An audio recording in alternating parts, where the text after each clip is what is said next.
මේ ඉන්නේ ඩ්‍රැකෝ සහ රොන්.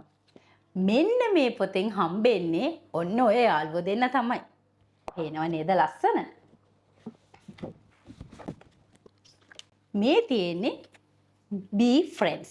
මී මැසි යහළුවෝ. මී මැස 3 දෙනෙක් සහ සමනලෙක්ගේ ලස්සන කතාවක් තමයි මේකේ තියෙන්නේ.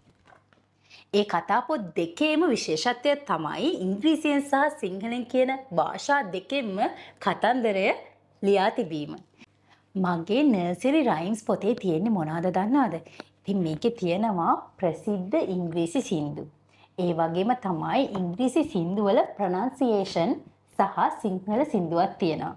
Humpty Dumpty sat on a wall, Jack and Jill මේ වගේ සින්දු තමයි තියෙන්නේ. ඉතින් මම මේ පොත් තුනම නිර්මාණය කළේ දරුවන්ට ඉංග්‍රීසි භාෂාවට ආසාවක් ඇති වෙන්න. ඒ වගේම තමයි ඔවුන්ගේ ස්ක්‍රීන් ටයිම් එක අඩු කරන්න සහ නිර්මාණශීලීත්වය වැඩි කරන්න කියන කාරණා හේතු කරගෙන. ඉතින් ඔබේ දරුවටත් අදම මේ පොත් අරගෙන වෙනස බලන්න කොච්චර උසස් තත්ත්වයෙන් මේ පොත් තියනවද කියලා.